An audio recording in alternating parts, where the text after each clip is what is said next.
আচ্ছা ম্যাডাম, হুম, যারা খুব আর্থিক সমস্যায় এখন চলছে, যাদের খুব টানাটানি চলছে টাকা পয়সা, হুম। রান্নাঘর কি ঘরে কিচ্ছু নেই, তারা কি করতে পারে যাতে একদম ইমিডিয়েট চেঞ্জ পায় এবং তাতে তাদের কোনো ইনভেস্টমেন্ট না করতে হয়?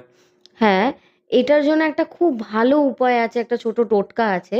সেটা হলো যাদের খুব বেশি পরিমাণে টাকা-পয়সার অভাব চলছে, যে করেই হোক টাকা-পয়সা হাতে থাকছে না, তারা শুক্রবার, প্রতি শুক্রবার তাদের পার্সে টাকা রাখার যে পার্স আছে, তাতে যদি ৫ টা করে এলাচ রাখতে পারে এবং তারপরের শুক্রবার সেটাকে চেঞ্জ করে দেবে।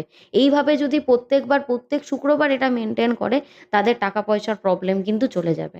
সেকেন্ডলি আরেকটা আমি এলাচ দিয়ে বলছি, সেটা হচ্ছে যাদের খুবই প্রবলেম আছে ম্যারেজ লাইফে, কিছুতেই বনিবনা হয় না, সবসময় ঝগড়া লেগে থাকে। তারা কি করতে পারে? সেই কাপেলরা যখন স্নান করবে, তারা তাদের স্নানের জলে ২ টো এলাচ দিয়ে স্নান করবে।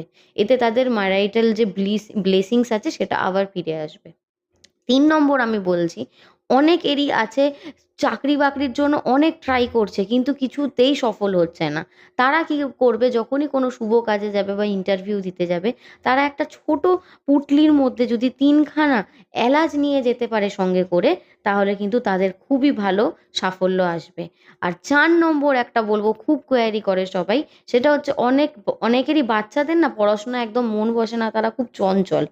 তাদের যদি দুধে ৩ টে বা ৪ টে এলাচ দিয়ে তাদেরকে পান করায় সেই দুধ, তাহলে কি হবে? তাদের এই চঞ্চলতা দূর হবে আর তাদের ধীরে, ধীরে পড়াশোনায় মন বসবে। এই ধন্যবাদ কটা ম্যাডাম। রেমেডি যদি কেউ ফলো করতে পারে, জীবনে অনেক উপকার পাবে। ধন্যবাদ।